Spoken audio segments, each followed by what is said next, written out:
Projeto Memória Vale do Rio Doce, depoimento de Francisco de Almeida, entrevistado por Cláudia Leonor. Itabira, 2 de julho de 2000, realização Museu da Pessoa, entrevista número 5. Então, seu Chiquinho, a gente vai começar a entrevista. Eu vou pedir para o senhor falar de novo o seu nome completo, que lugar que o senhor nasceu e que dia que o senhor nasceu. Bom, nome completo Francisco de Almeida, mais conhecido na cidade como Chiquinho Alfaiate. E que dia que o senhor nasceu? No dia 9 de março de 1915, estando hoje com 86 anos. Tá. E seu Chiquinho, eu queria que o senhor falasse um pouquinho assim dos seus pais, do seu pai e da sua mãe, o nome deles. Não, eu convivi muito pouco ou nada com meu pai, sabe? E fui criado mais com a minha mãe e com minha avó e avô. Sendo que a minha mãe e a minha avó é que mais lutava para o sustento de 3 filhos, que é eu, mais um homem e uma moça, né? E o trabalho deles era, nós falávamos quitanda. O que é quitanda? É fazer biscoito de trigo, de farinha de milho, né? E polvilho. E aquilo dava para a gente levar a vida, né? Isso, muito tempo foi nessa luta. Sendo que minha mãe antes arranjou um emprego numa fábrica da Pedreira, fábrica de tecidos, e deixou a minha avó trabalhando na confecção de biscoito, etc, né? E depois ela veio e empregou no Hospital Nossa Senhora das Dores e tornou-se uma enfermeira, uma parteira de nome na cidade. É isso aí. É. E me fala uma coisa, nessa época que elas faziam as quitandas, elas faziam em casa mesmo, na cozinha, que o senhor ajudava? Fazia em casa com forno de lenha e aquilo depois de pronto levava para as vendas.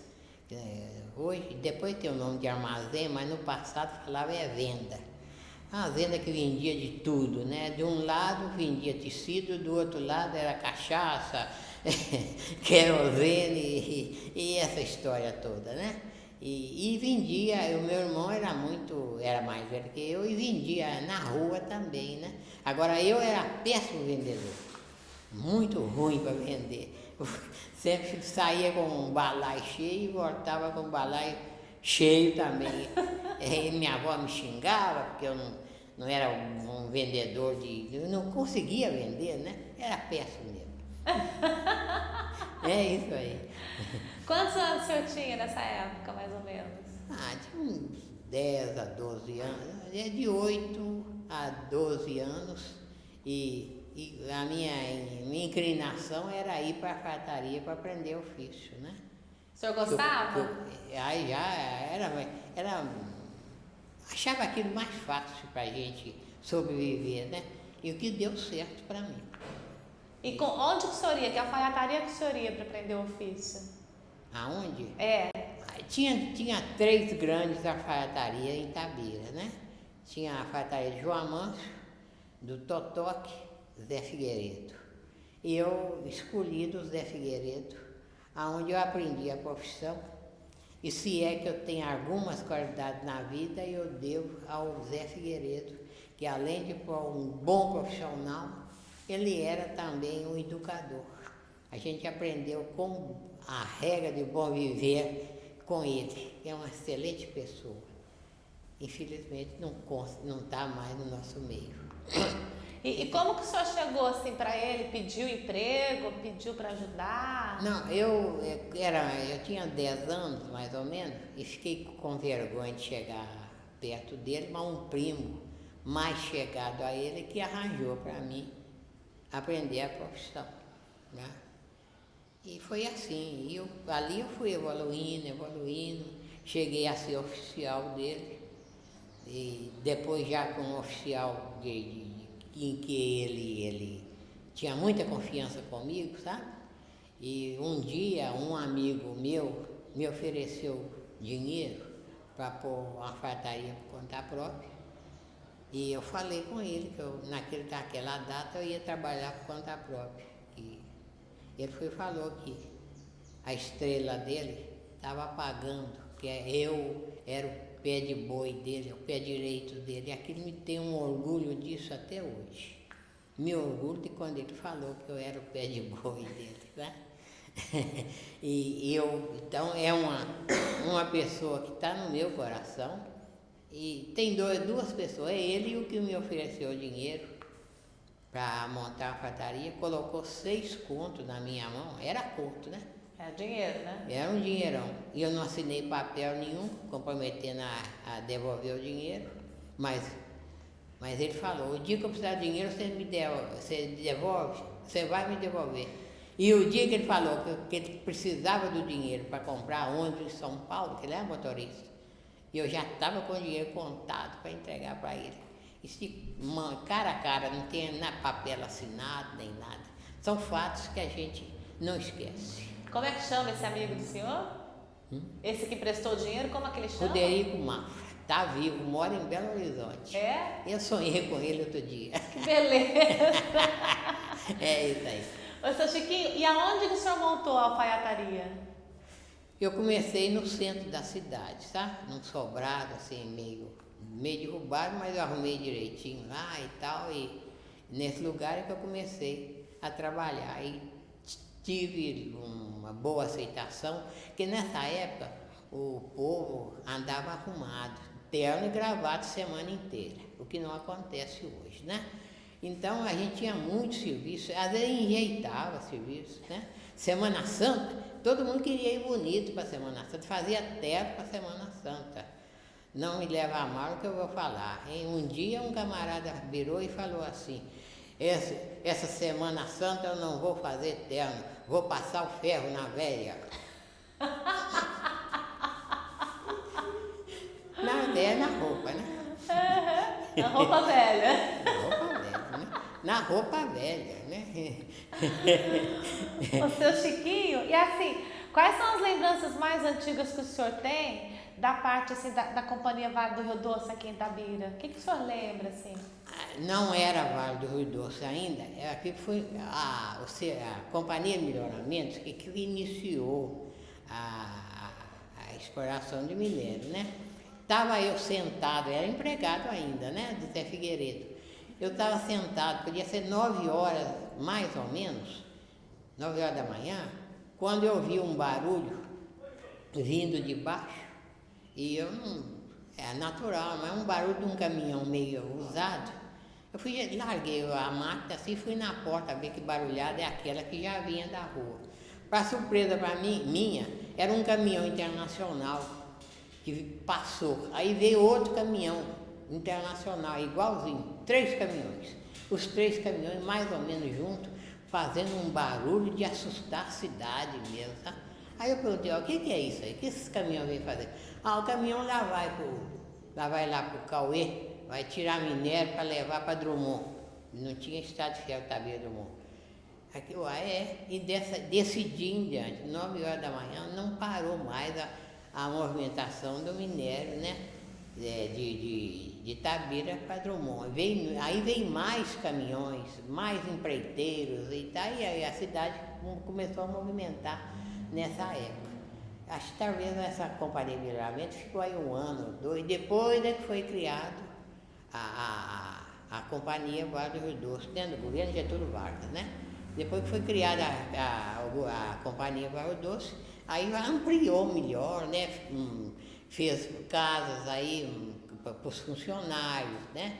Foi chegando mais e mais funcionários, e foi aí que eu comecei a trabalhar também por conta própria, que me deu a oportunidade não só de ter uma casa própria e de ter também, de casar, afinal, né, criar filhos.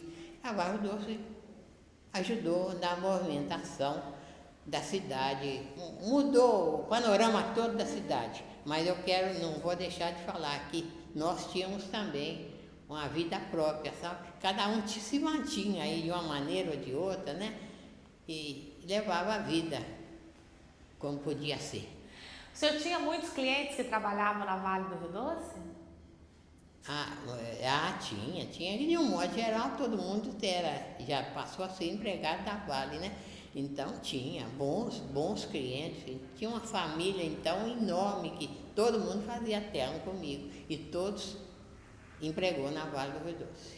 Né? Qual que é o sobrenome da família? O senhor lembra? O sobrenome é Macieira, é uma família que eu não esqueço. Antônio Macieira. E tinha outros também que no momento a gente não lembra, né? Mas esse destacou porque era um senhor muito correto, muito cumpridor dos deveres e com muitos filhos rapazes. E esses rapazes obedeciam cegamente o pai. Então o pai é que mandava fazer o feitio, o pai que escolhia. E os filhos ficaram de cabeça baixa obedecendo a ordem do pai. É assim, é isso aí. Seu Chiquinho, eu queria que o senhor falasse um pouco da fundação do Clube Atlético Itabirano. O senhor é sócio fundador, é isso? Eu acredito que eu sou o único sócio fundador do Atlético Itabirano vivo, tá? Não me consta outro. Olha, o Atlético Itabirano veio 2 rapazes, outro orgulho que eu tenho. Veio 3 rapazes do Rio de Janeiro para estudar no Colégio Sul-Americano, tá? Em Itabira. E já existia o futebol em Itabira. Mas esses 2 rapazes, o de nome um chamava Hugo Filipinho e o outro Fernando Monteiro de Barros. Esses 2 resolveram fundar um clube por nome de Éden Esporte Clube. Muito bem organizado. E os itabiranos ingressou no Éden, sabe? Mas 2 itabiranos achou que os itabiranos estavam sendo meio renegados por esses 2 fundadores, né? Que além desses 2 tinha uns bancários também que faziam parte da fundação do Éden. Então houve como é que eu falo? Uma turma saiu do Éden, mais itabiranos. Os itabiranos que estavam no Éden saiu e fundou o Clube Atlético Itabirano, que foi essa primeira reunião, foi no Sobrado dos Mútuos, onde hoje está o Banco do Brasil. Ali foi escolhido, sabe? Foi escolhido o Zizito Rosa, um dos fundadores do Atlético, que escreveu Itabira Atlético Clube. E para ser escolhido o nome, né? E o outro escreveu Clube Atlético Itabirano. Aí foi escolhido o nome de Clube Atlético Itabirano, porque rimava com o Clube Atlético Mineiro, né? Tinha os torcedores, a maioria era torcedor do Atlético Mineiro, então ficou com o nome de Clube Atlético Itabirano. Esse é o início do Atlético, foi ali com esse nome, isso aí. E quanto ao Atlético Itabirano ser azul e branco, foi muito simples também. Tinha um cara que tinha uma venda perto do museu da Itabira, e ele tinha lá um jogo de camisa azul. Então ele, manifestando vontade de ficar ao lado do Atlético, ele chamava até a Milagre. Olha, eu já dou as camisas. E deu as camisas. Tinha uma bordadeira por nome Irga Gonçalves, que morava perto, pegou as camisas e levou para a Irga bordar o escudo do Clube Atlético Itabirano. Aí a Irga aproveitou e fez uma bandeira ainda muito bonita e tal. E de forma que o Clube Atlético Itabirano é azul por acaso. O Clube Atlético Itabirano ele é azul porque aconteceu por acaso. Ele podia ser de outra cor também. Mas o acontecimento foi esse. Por isso que ele é azul. Azul e branco. Azul e branco. Exato. E o senhor jogava futebol? Bom, eu era metido a jogador de futebol. Eu era convencido que eu jogava na ponta direita, né?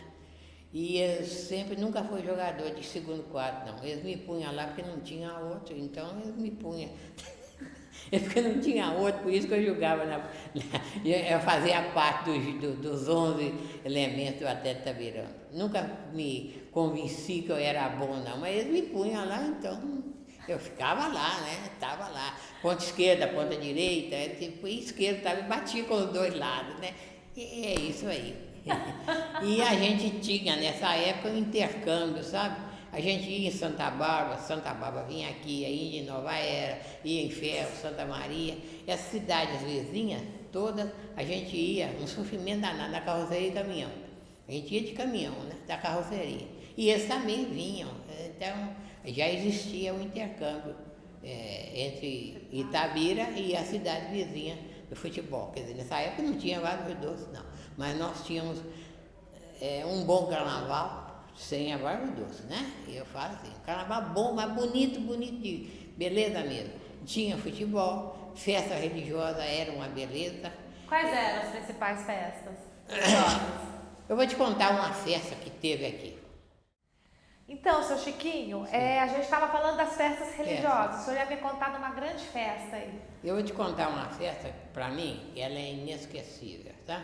Nós tínhamos aqui em Itabira, um padre, era de Campo Belo, Padre Sudário Maria Moreira Mendes, 3 M's, tá? Esse Padre Sudário, inclusive, ele celebrou missa até no Cauê. O bobo estava lá, eu não perdi a missa dele, não. No Cauê, ele celebrou uma missa lá, tá? E depois, ele inventou fazer uma procissão de São Jorge. Nós temos aqui em Itabira uma imagem de São Jorge, linda de morrer. Um homem da altura, quase da altura desse menino aí, um soldado mais caprichado mesmo. Eu não sei por que não exibe essa imagem. E ele resolveu pôr essa imagem na rua, montada num cavalo de verdade. Exato. Eles amarraram a imagem em cima do cavalo e o fundador está preparado para sair, sabe? O fundador do Colégio Sul-Americano, que chamava-se Trajano Procópio, um dos grandes personagens, a meu ver, de Itabira, grande homem mesmo, ele criou inclusive uma linha de tiro que chama Tiro de Guerra 210. Essa linha de tiro foi convocada para acompanhar nas ruas da cidade o São Jorge a cavalo. Beleza mesmo, sabe? Mas você veja bem o que aconteceu. Pouco antes de São Jorge sair do água da catedral, o tiro de guerra tinha que dar uma salva de 21 tiros. Ah, menina, quando o soldado embocou o fuzil para baixo, porque o tiro de guerra era organizado, não era tiro de brincadeira não, né? A hora que disparou a salva dos 21 tiros, o cavalo deu para ruim, o cavalo não queria aceitar, a São Jorge do cavalo, a São Jorge começou a balançar, aí chegou um tal de Juca Machado, forte como um leão, agarrou no estribo,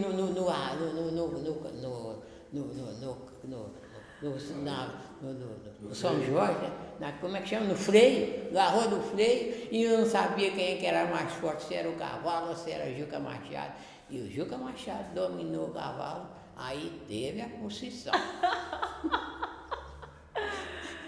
Que apuro, hein? Exato, teve a procissão, foi isso aí.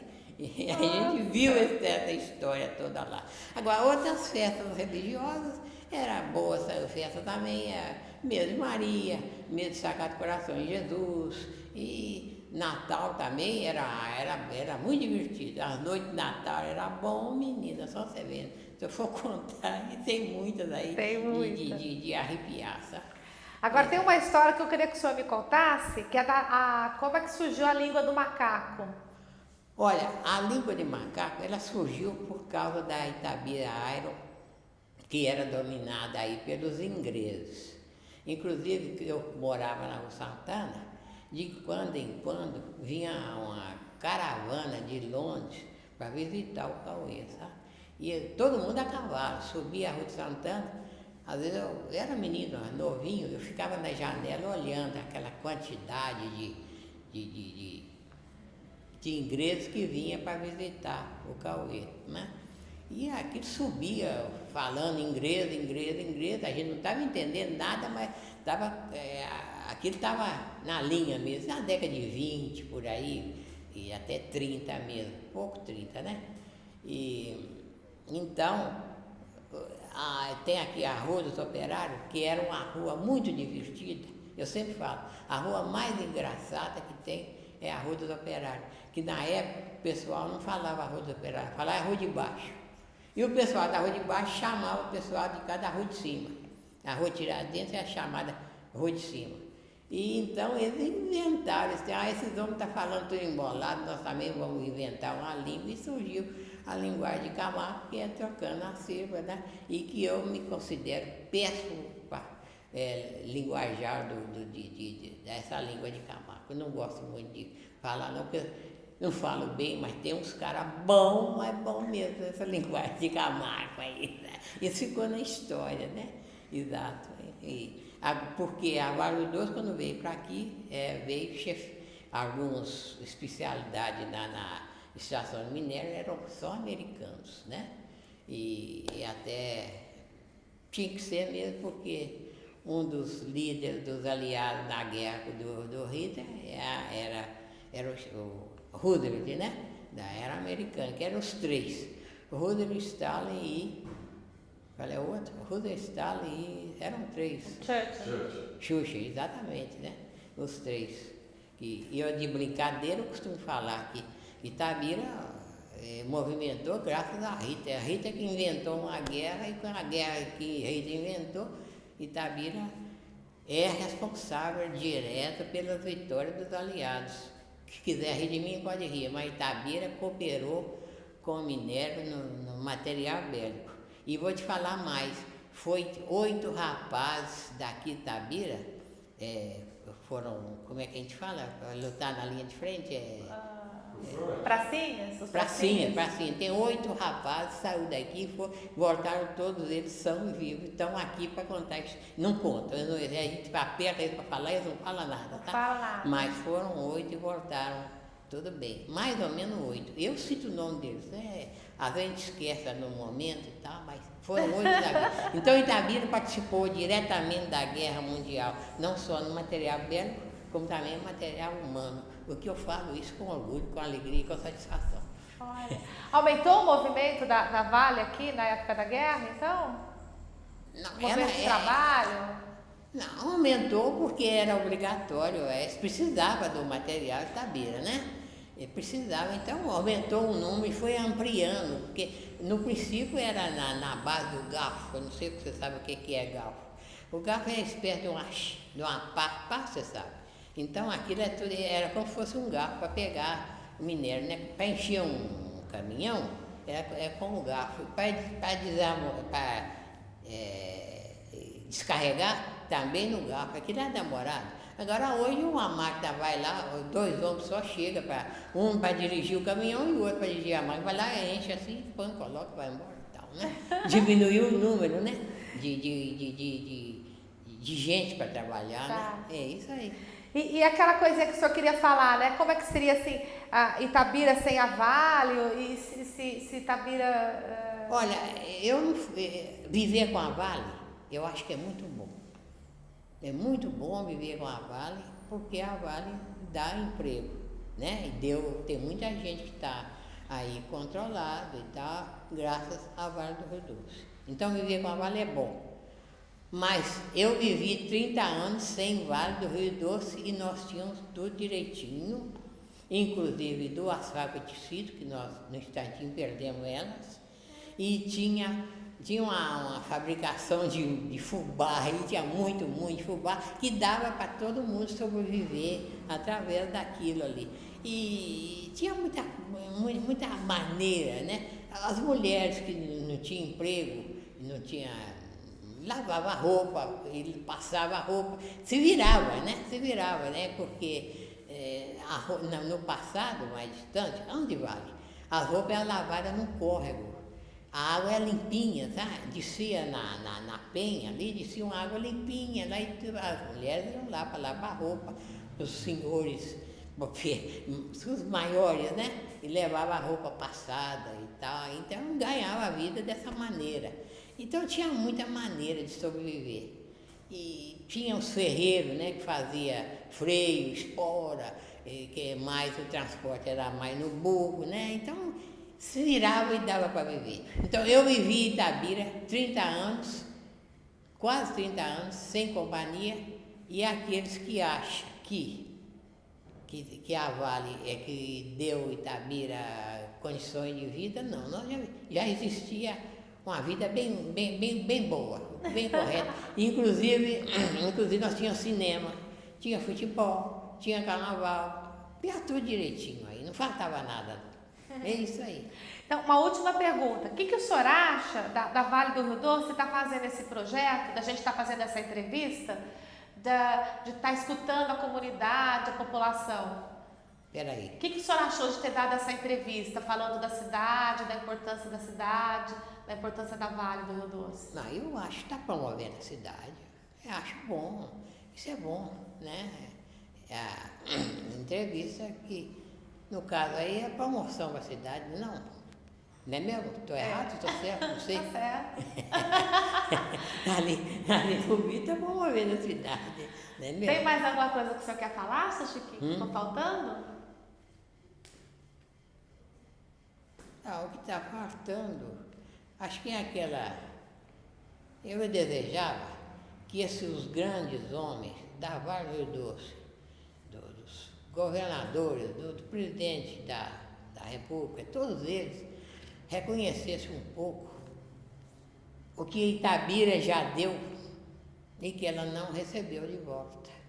Que Itabira, ela ganhou, ajudou a ganhar a guerra, está ajudando a muita gente, mas nós precisávamos de uns bons colégios, precisava ali terminar o trabalho dela aí, como é que nós vamos ficar? Né? Então, precisava de um retorno, de alguma que garantisse o futuro de Itabira. O que Itabira deu, dá o retorno. Dá para nós o retorno do que Itabira já deu para o Brasil e para o mundo, vamos dizer assim. Não é mesmo? Que legal. Tá legal? Obrigada, seu Chiquinho. É. Obrigada. É isso aí.